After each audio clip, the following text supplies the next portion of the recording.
A very good evening and welcome to the English News Bulletin here on Rwanda Television. We are glad to have you today.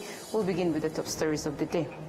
In this bulletin, we'll speak about how the Ministry of Education is strengthening ties with international universities, highlighting recent talks with the State University of New York.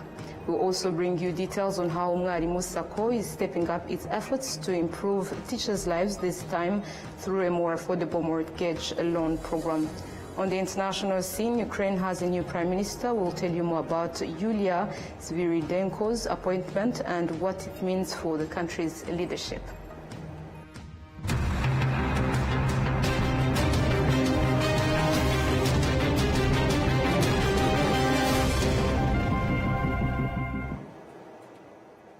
My name is Olive Nete. It's always a pleasure to have you on board. Now let's kick off today's edition, the news in details. We'll start by informing you that this afternoon at Urugwiro Village, President Paul Kagame met with Dr. Jim Kim, Chancellor of the University of Global Health Equity, Professor Phil Cotton, the university's Vice Chancellor, and Dr. Joe Ratigan, Chair of the UGHE Board. They discussed ongoing partnerships between the government of Rwanda and the UGHE, focused on making Rwanda a hub for health education, research and systems innovation. President Kagame also received a delegation from Rio Tinto led by Mark Davies, Chief Technical Officer and member of the Group Executive Committee. The meeting focused on updates regarding the Rwanda Rio Tinto joint venture and ongoing areas of collaboration. Now to the education sector, the Ministry of Education has emphasized that partnerships with various universities play a crucial role in accelerating the country's educational goals, and this was highlighted on Friday during discussions aimed at establishing a collaborative framework between the government of Rwanda and the State University of New York. We have details. A delegation from the State University of New York, led by the Executive Vice Chancellor for Academic Affairs, Meller Lamasubramanian, visited Rwanda to explore long-term partnerships with African nations in areas such as education, research, innovation, and developing solutions to global challenges. Meller Lamasubramanian expressed his appreciation for the opportunities identified in Rwanda and commended the strong commitment of local leaders to fostering collaboration. We're pleased that with what we have seen, the commitments that the people have, and the opportunities that we have seen that has given us numerous possibilities. So we call this the SUNY Africa Initiative, and we are stopping in several countries. We stopped by in Kenya, and this is our second stop. And our goal is to build long-standing academic programs where students from Rwanda can come to the United States to one of our 64 campuses. Again, State University of New York is a system of 64 campuses distributed across the state of New York. And there are a few campuses in the city of New York, but the state of New York is where we are distributed completely. So the other effort we want to do is we also want our students to experience this beautiful country of Rwanda and experience the culture, the land of 1,000 hills and 1,000 smiles, which is very obvious, and we want our students to experience culturally and understand, become better global citizens. That's part of our global education. Dr. Sylvie Mucho, the Vice Chancellor of Rwanda Polytechnic, highlighted the mutual benefits of such cooperation, noting that it allows students from both countries to exchange knowledge and collaborate on impactful projects that address real-world issues. The Minister of Education, Joseph Nsengimana, also acknowledged the wide range of potential areas for cooperation with the State University of New York, affirming that these align well with Rwanda's strategic educational objectives. We value as a government partnerships such as these because they bring quite a lot of value to the country. As you know, we are in the process of implementing His Excellency's vision, the Vision 2050. And in order for us to do this, we have to ensure that we have the workforce that can actually deliver on that vision. And so it is imperative that we ensure that our people are well educated and also have enacted and engaged other institutions such as SUNY and have that experience so that the country can benefit from it. So these kind of collaborations are going to help us actually get to our goal, which is having a Rwanda that is an advanced country, that is the Rwanda we all want and we all deserve. Founded in 1948, the State University of New York system includes 64 campuses across the United States. The SANI delegation spent 2 days in Rwanda engaging with government institutions, academic organizations, and private sector stakeholders to explore avenues for collaboration. Now to more news. Umwarimu Savings and Credit Cooperative has announced steps to further support ongoing efforts to improve the living standards of Rwandan teachers through affordable mortgage loans. William Evans has a detailed story. As teacher representatives gathered for an extraordinary General Delegates Assembly from across the country, they delightedly welcomed the announcement of a new acquisition of 30 billion Rwandan francs loan from the Development Bank of Rwanda to continue providing affordable mortgage loans under the Giriwawe project. They have announced to us the acquisition of 30 billion Rwandan francs to support Giriwawe House Mortgage Project. I, for one, I have been here for some years now, and I'm so happy with this project. Many teachers are going to benefit from this loan, and its service time is 20 years, which is long enough for us to pay it back. They told us that they had acquired 20 billion Rwandan francs initially from BRD, but because of the high demand from teachers, they have acquired more than 30 billion. This only implies that many teachers are applying for this loan to be able to build homes, and we are grateful to BRD.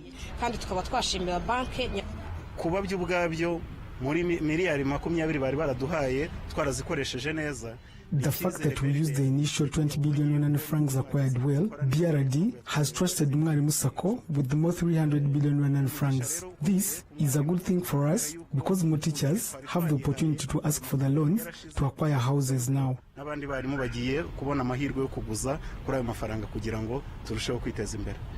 to Mr. Gaspar Dakisimana, the chairperson of the board of directors of Umwarimu Sacco, this new loan facility marks a significant milestone in their ongoing efforts to improve the living standards of Rwandan teachers and comes at a time when many teachers are demanding it. We have been having a problem of high loan demands from our members, but we had limited resources to meet their demands. This meant that we had to find a solution, especially by borrowing from other financial institutions. For us to be able to do this, the General Assembly had to approve it. Our problem-solving approach is founded in listening to our members and could be when they raise concerns or us taking note of some of the challenges when we visit them. We engage in conversations with them and find solutions. Over 5,000 teachers benefited from the first disbursement of Giriwawe loans of 20 billion Rwandan francs, yet member applications worth 2 billion Rwandan francs remained pending, with demand increasing daily. The acquired 30 billion Rwandan francs is expected to benefit more than 5,000 teachers in Rwanda. William Evans, RTV News. Now to the agriculture sector. The Ministry of Agriculture and Animal Resources has announced that in Rwanda, 2025 agricultural seasons A and B maize production declined by 11%, and this drop was largely attributed to climate change and a significant portion of arable land being left uncultivated by its owners. According to the Minister of Agriculture and Animal Resources, Dr. Mark Chubahiro Bagabe, this situation serves as a key lesson emphasizing the importance for farmers to take weather forecasts seriously and make timely decisions based on them. We have details. Last season, or last year, 2024-25, was not particularly, let me start on a positive note. It was comparable to the previous year, 2024, for many potato crops. Except for maize, which is very sensitive to climate shocks. Maize requires a lot of, adequate rain, adequate water, so it didn't perform well. We got a reduction of 11% on maize production because of shortage of rain, particularly in eastern part of the country, in Gatsibo, Kayonza, Ngoma, and Chire districts. But I would say we learned lessons from that drop. The lesson that we learned is that we should get prepared using weather data to ensure that we can deploy the right crops that are going to that are adapted to low water requirements. So that, I think, was a very big lesson.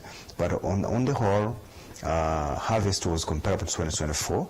So forward in 2025-26, that we are starting, that we're preparing now, we want to make sure that we are using data information to make sure that we are deploying the right seeds, the right fertilizers, and also all the land is prepared in time so that we don't miss the seasons. Now, on Friday, the ministry also issued new guidelines for the upcoming 2026 agricultural seasons A and B. While no major changes have been made in terms of the inputs required by the farmers to achieve good yields, the minister stressed that there are essential preparations farmers must undertake before planting season begins. Yeah, the new guidelines are about being prepared for the season 2025-26. Which includes what I've said, land preparation, but more particularly it concerns delivery of inputs, delivery, distribution, and use. We indicate the type of inputs that are there. So, as I said, each agricultural year is different from the previous one because agriculture uses inputs that some of them are produced in the country, like seeds, but some inputs like fertilizers, some are imported. Of course, we produce some fertilizers here as well. So they are subject to price changes, modifications. But because of this, the government policy is that we put food security number one, top of our priorities. For that reason, these shocks of price changes in inputs are adjusted in such a way that they do not affect the cost of production, the farmer will incur, and the ultimate cost of food in the market. And therefore, there may be some price changes, but those changes have been calculated in such a way that they are not significant. They are not impacting at all on the cost of production. And therefore, there should be no worry.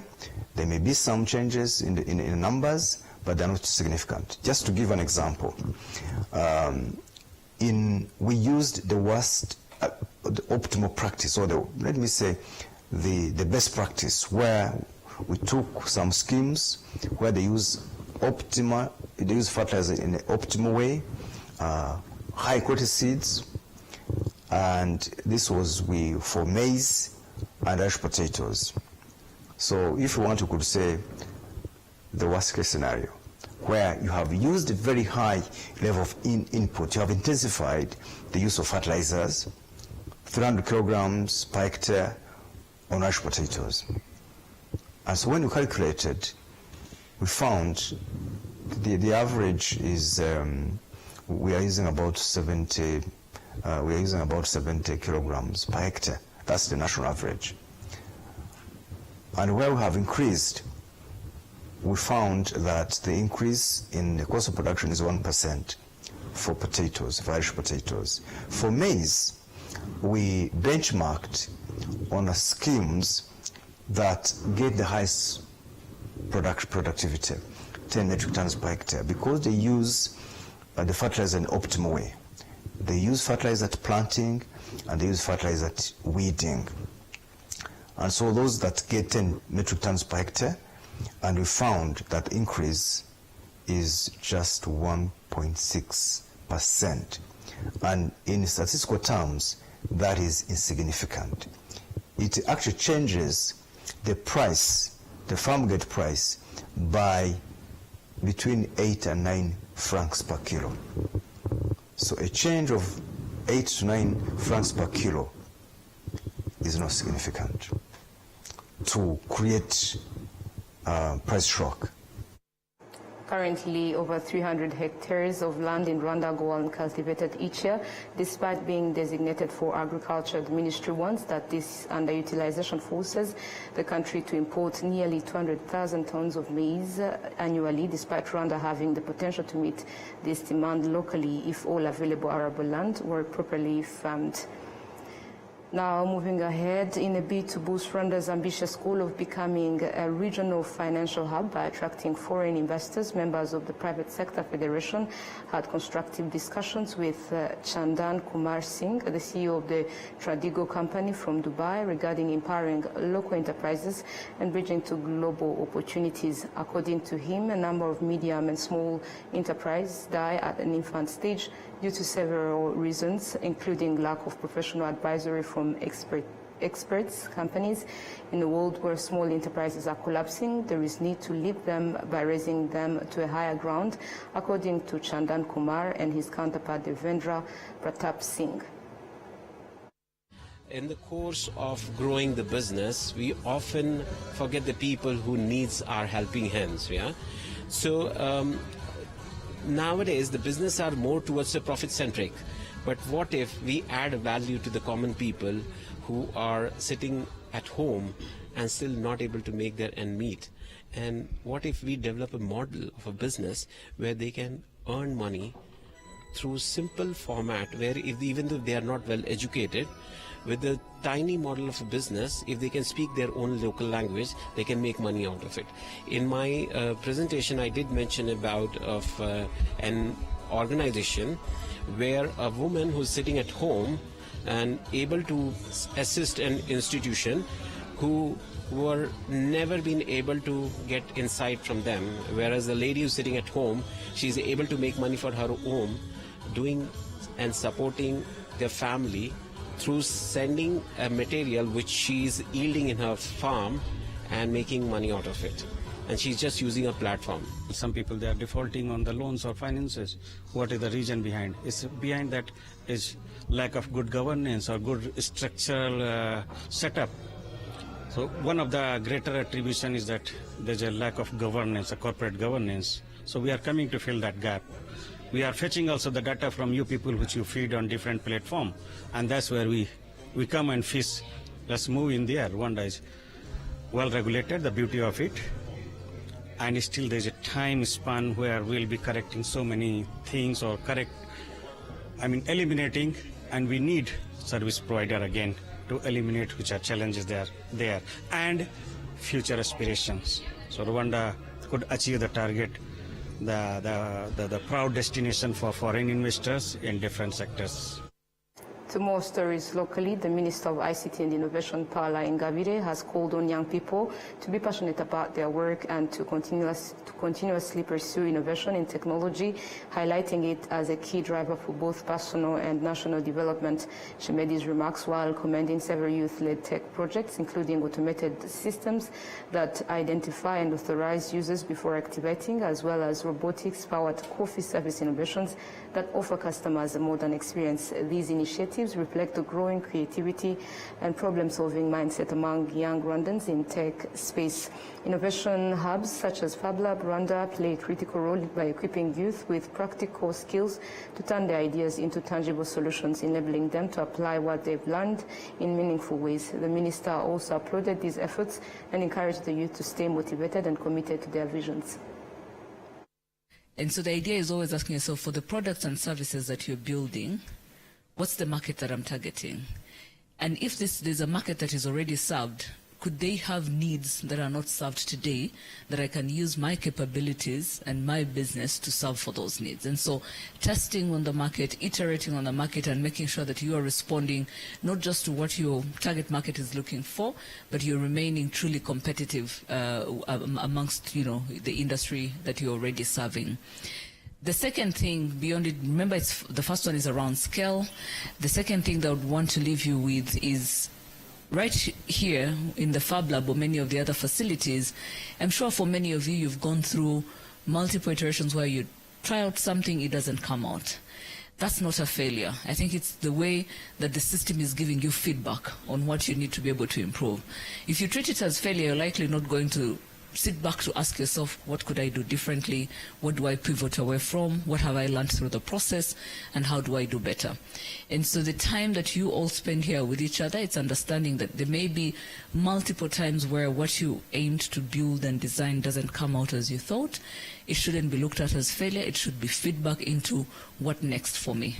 And that will be very important in terms of as you think about life after the Fab Lab, life expanding into the market. Earlier in March, the Ministry of ICT and Innovation launched a national program aimed at training 20,000 young people across the country in various fields of technology, further reinforcing the government's commitment to empowering youth through digital skills. Moving ahead, over 1,000 individuals have now graduated with certifications in customs tax declaration and import-export taxation. Some of the graduates shared that the training equipped them with valuable in-depth knowledge they wouldn't have easily acquired elsewhere, enhancing their skills and boosting their professional confidence. One of the instructors and the customs tax expert emphasized the noticeable difference in performance between trained professionals and those working in tax declaration without formal training. Sam Assistant Commissioner in charge of customs operations at the Rwanda Revenue Authority, noted that in the past tax declarations often contained errors which led to under-collection of revenue. He stressed the importance of professional training in improving accuracy and efficiency in customs operations. Meanwhile, David Rugigema, chairman of the Rwanda Freight Forwarders Association, highlighted the importance of continuous training in the freight forwarding sector, emphasizing that the work requires up-to-date technical knowledge to meet modern industry demands. Yeah, today we are holding the 9th graduation ceremony for our trainees that have been training in our training center. So as the association that oversees the industry, we undertook a responsibility to train our members to ensure that they do the work that they understand, that they have trained for. This being a professional body, because it requires some specific knowledge for one to do this job. So therefore, we decided to, together with our partner RRA and so many other partners, by the way, who support us in terms of finance and many other aspects, we undertook this responsibility to train our members to ensure that they do the job that they understand well. So, and this has really given a lot of, it has given a lot of payback, because when you look at the mistakes that were done before in the system in the process of clearing the goods, there has been a great change, positive change in the process of clearing cargo, whether coming in or going out, because this is to do with the government taxes, and whoever is doing it, first of all, must be having the knowledge on how to calculate taxes, not only to calculate but also to classify goods, know also how to give proper information that contributes to the statistics. So I can say that it has paid off so much. Now, on Friday, over 250 individuals were awarded certificates during the institution's 9th graduation ceremony. To date, more than 1,000 professionals have completed this training program. Still on the education sector, students graduating from the Higher Institute of Environmentally Friendly Agriculture were recently brought together with key stakeholders and private sector in agriculture. The goal was to explore employment opportunities and gain practical knowledge on how to create their own jobs. For the third time, the school's administration organized an event connecting students with leaders from government institutions and private companies to discuss job prospects and access to capital for entrepreneurship. This initiative has been warmly welcomed by the students. I'm so excited to go out on the field to apply what I've been learning at RICA to the real world. And I think there is much I've learned either during at RICA or during my internships that I'm eager to contribute to the companies outside here. They not only introduce us to the potential employers, but also to the financial institutions like Equity, like BPR, who provide credit and loans to the youth that are very de-risked with low interest rates. So this opportunity is not only to connect us to the job, but also, depending on your special interest, connect also to the credits and the loans to form all make your startup business. Private sector representatives commended the quality of education offered by the Institute, confirming that students perform well during internships, which gives employers confidence in hiring them in agriculture and livestock-related industries. Deborah Wamahoro, Human Resources Manager at Masaka Farms, dairy processing company, shared her perspective. Appreciate a lot what the school is doing with their students. We feel like they are trained, we like to say they are trained for the word, and they are very competitive when they come to the job market. They are very adaptable to our system, and we feel like they don't just come in to just work, but also bring new ideas, being creative, and add more values to what they're doing. We currently have ended the session with their interns, but we have 3 of them as our current employees now. One of them is leading our R&D unit, and we appreciate how she has been able to change the processes and make it way better than we thought it should be. Olusegun Yerokum, acting Vice Chancellor of RICA, emphasized that this event is an essential part of the Institute's strategic plans and objectives.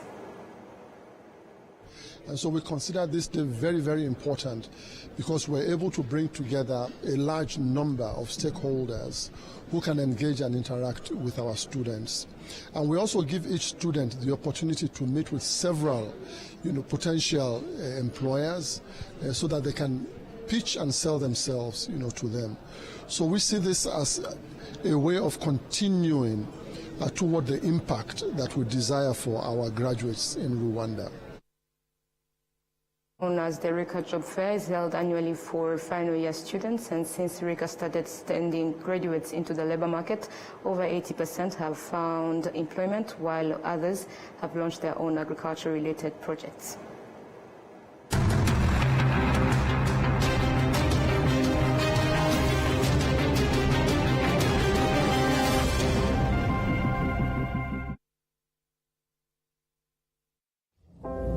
Nyiri muto arababwiraga data bati ntabwo agira umukamo mwinshi utunze inka imwe, ariko nigeze acika intege.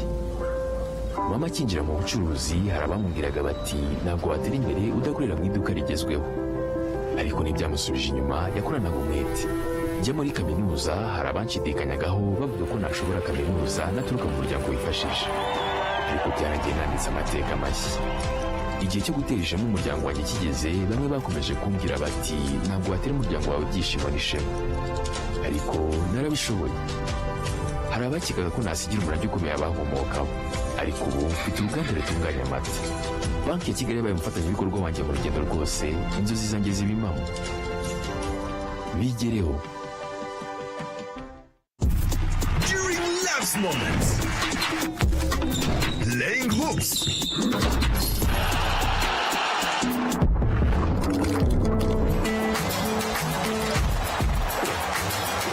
giving away,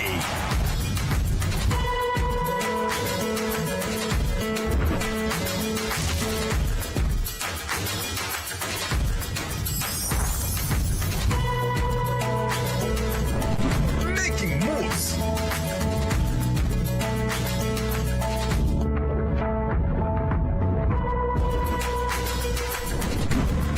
breakfast with family. Inyanje is always there. Whatever the occasion, whatever the moment, always ask for Inyanje.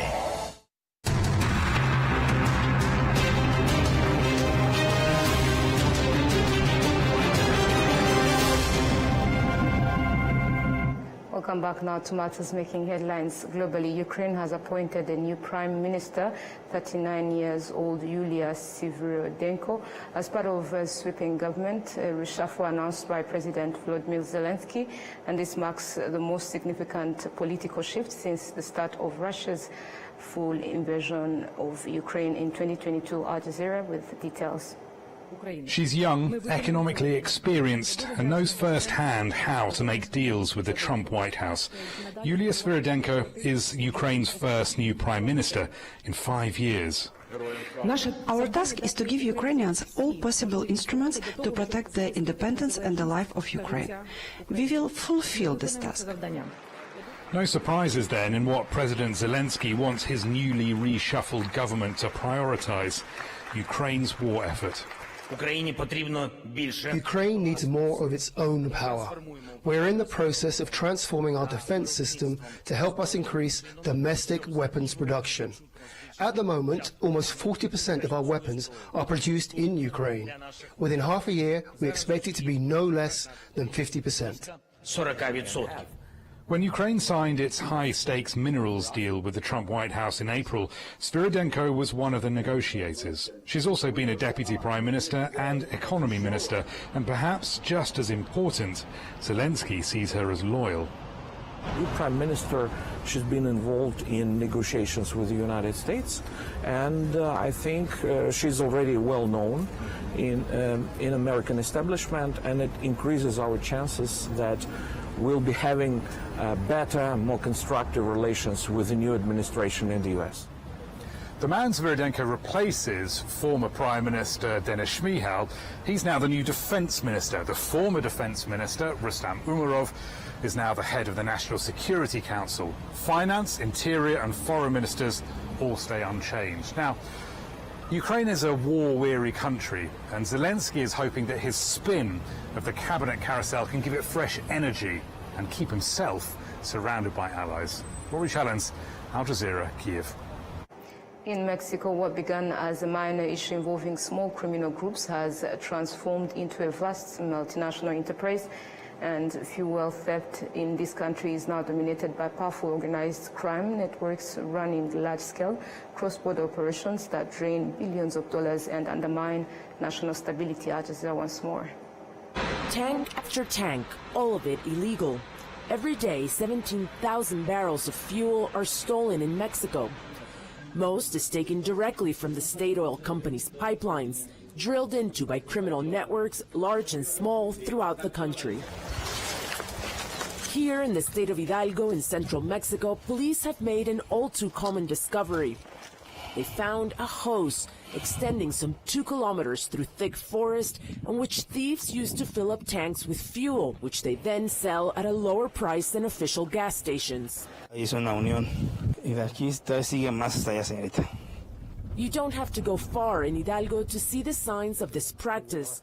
Pressure hoses drilled into canals, ducts running through rivers. All in all, it represents $1 billion worth of loss to the Mexican state every year. To get an idea of the challenges of stopping this practice, take a look at this pipeline. In a space of just over 15 meters, we found more than 20 patches where thieves have drilled into the pipe in order to steal fuel. And there are some 11,000 kilometers of pipelines just like this throughout Mexico. But in recent years, this type of theft has been surpassed by fuel smuggling on a much larger level, and which has caught the eye of authorities in both Mexico and the U.S. over the involvement of major criminal groups. Treasury is sanctioning a major Mexican cartel network that is involved in poisoning Americans with fentanyl and fuel theft, which is a cash cow for illicit actors. In March, Mexican officials seized 18 million liters of illegal fuel from vessels coming from the U.S., labeled as different, tax-free products. You can import it illegally, mostly from the U.S. So what you do is that you mislabel. Once you can get it across our customs and into our country, you can get gasoline and dieseline with a 40% discount. The high profile of recent seizures begs the question of who in the Mexican government is involved in allowing these massive shipments of gas to enter the country undetected. So far, arrests have included people on the operational level of fuel theft, but no high-ranking officials. We